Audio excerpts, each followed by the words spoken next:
get started. So yeah, today, or I guess this whole course we've been talking about memory, but more recently about engrams. And this paper here by Sarah Robbins is about stability of these engrams and how there might be this type of like threat coming from neural dynamics, which is of the opinion or idea that maybe stuff in the brain is a lot more fluid, a lot more dynamic than the engram theorists might hope.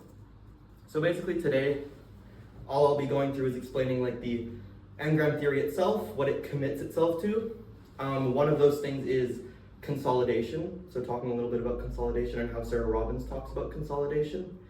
And then neural dynamics, the threat that is supposed to be like present or like looming over the engram theorists, the challenge, like more or less formalized.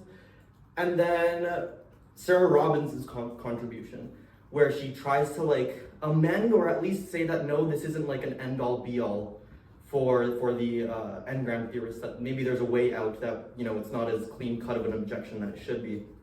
And then some shaky intuitions I have about the argument itself, or like some things I'm just like questioning about. I'm still working through them. I'm not sure if they're like proper formal objections, but things I'm thinking about, or I was thinking about reading this paper. So starting off with the engram theory itself, it has two major commitments basically. One, that like it's a necessary requirement for remembering, or an engram is like a necessary requirement for remembering, right? And then she cashes out an engram by the two like original, more or less, people who talked about the engram, Semen and Head. So basically it's just like this entity that's responsible for forming, for storing, retrieving memories and so on, stuff like that we're pretty familiar with. The second kind of commitment that engram theorists need to have, according to her, is that it becomes stable and permanent as a result of consolidation. And I'm pretty interested in the word permanent she uses here, or how it's used. It seems to be used a little bit more liberally than I would like, but she says it's permanent and a result of consolidation. And so basically in research, there's two types of consolidations that are accepted or understood. Synaptic consolidation, which is like a shorter term type of consolidation that happens to these events, and then a systems consolidation, a more diffuse, globalized, long-term type of consolidation. So synaptic consolidation occurs when you learn something, and then the synthesization of proteins between the neurons strengthens and stabilizes that connection. And then that's what leads these things to become a little bit more permanent and like stable in the mind as engrams. And then systems consolidation is where entire systems kind of like move. So maybe the engram goes from the hippocampus to, you know, other cortical areas or regions of the brain. And we have proof for this type of synthesis existing, or this type of synaptic consolidation existing, because of, you know, the Ramirez and Redondo papers that we read, where they injected the mice with a type of like anti-synthesizer and then did some heebie-jeebie stuff there. But basically, in this paper, the one that Robbins is focusing on is just this one up here. She thinks that that's synaptic consolidation is the one that's most important for the generation of engrams. And so neural dynamics is this kind of like movement now in cellular biology that's noticing that, well, neurons change a lot, the systems change a lot, things are very fluid, things are very dynamic. How could it be that we could have these rigid structures, such as the engram? We also know that there's a period of vulnerability when these supposed engrams kind of are generated, right? They're very, very susceptible to consolidation and reconsolidation. It's like almost every time we access them, they're changing. So if engrams seem to be malleable, right? Like they're always kind of changing because the neural underpinnings are always kind of changing. Then how can we square that with engram theory? And from this was born a type of like reconstructivism. I kind of like, I look at it or think of it in terms of like Play-Doh a little bit, because it's like we're like grabbing these like thoughts and patterns and like molding them into something every time we have a memory. We're like bringing something back and forming it into whatever that memory ends up being.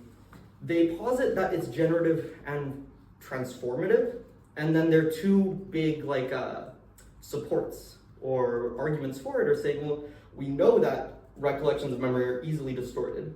And there's even papers that say that they're systematically distorted, like across the board. And then there's tons and tons of overlap between the systems that are involved with imagining and the systems involved with memory. So they seem like very, very intertwined, this transforming and remembering type stuff. So the challenge basically put is that, okay, we're trying to figure out the mechanisms and processes for these engrams, how they come about. They need to be preserved. However, we know that these mechanisms and processes are very, very fluid, very changing. Engram theory seems to be something a little more discrete, a little more rigid. How can that be the case, right? Memories cannot be both fluid and discrete at the same time. This is like the apparent challenge that Robbins is like presenting us, but she says, okay, well, it's not that simple, right? There's a little more to it. She says that, okay, well, we're looking at like one support or one defense for this, is that we're looking at both of these theories and ideas as if they were on the same level, like same level of abstraction, when really they're at different levels of abstraction. The Engram theorists subscribe a little bit more to the functional stability of a system, whereas the neural dynamicists are subscribing a little bit more to the neural, like lower level stability of that system. And I kind of thought about it in terms, or this is the first thing that came to mind, like the ship of Theseus, right? So like, if you have this ship sailing across the ocean, you can replace planks and sails and bolts and whatever, but it will remain the same ship, or at least that's the intuition. So this could kind of be like the neural stuff, the neural underpinnings, and the functional overtop things. And she's saying there are different levels, we can't equate them. That aside, how can we still reconcile all of the differences between these two theories? And she said, okay, well, the neural dynamic people, they claim that there's ongoing activity and upkeep, right? The Engram theories say that's totally fine. We understand that biological systems are always recreating, right? Cells die, new ones replace them. No problem there, they're compatible. And they also say that, well, engrams switching substrates, right? So it can go from like the hippocampus to other diffuse globalized areas of the brain as time goes on. And that's accepted as true. There's systems consolidation. One thing that I kind of have to pick at this though is that never in the paper did she talk very much about systems consolidation. She only really talked about synaptic consolidation. So it's weird that she's using that as a defense to amend it when she never really talked about it or explained why we should subscribe to that. And then the last one here that kind of, or the last component of these two theories that kind of match up and make them work together is that reconsolidation, they will alter the engram. Every time you access it, it changes a little bit. Don't know what that was. And then the engram theory says, well, no, it's totally fine for an engram to change. It can get weaker and stronger and so on. So this dogma, this consolidation dogma, or this big issue that she thinks that everyone's kind of pointing at, it's a little bit blown out of proportion. We shouldn't take it too much or we shouldn't take it too much as a threat. Reconsolidation and construction, different levels. So my issues, or my qualms, because I like that word, was that, well, the minor one was that the one I just kind of mentioned. She talks a lot about synaptic consolidation, but not so much about systemic consolidation and how the engram theorists might accept that and allow that. Small one. The bigger one, though, is the fact that she admits that reconsolidation alters and changes the engram, and that the engram can be altered or weakened, but at the same time it persists as the engram. And like for me, the first thing that came to mind was, well, how can something that becomes altered be the same thing? It's like if I have peanuts and I squish them, they turn into peanut butter. It's like something else now. It's no longer the same thing. If I don't know, if I cut the sleeve off my shirt here, now it's a sleeveless shirt and not a sleeved shirt. It's like, to me, it seems like every time you change something, it becomes a different thing.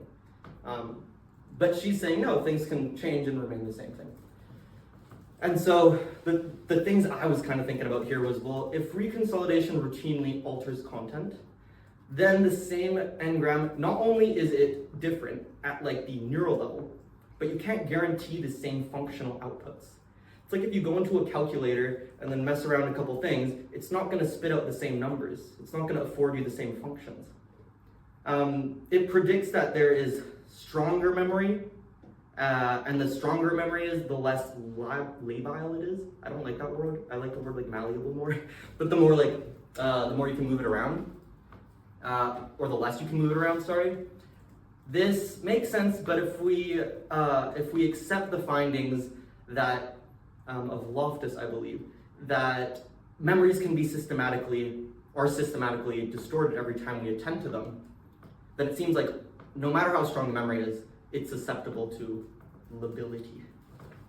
And then finally, just saying that the engram persists but changes sounds a little bit off to me. To me, that ship of Theseus, at every instance where a plank is changed, it is now a new ship. It just doesn't strike me as reasonable to think that the essence of something continues constantly. Essence of something is always changing for me. But that's basically all I had. References up there. A little bit shorter under time, but oh well. But yeah.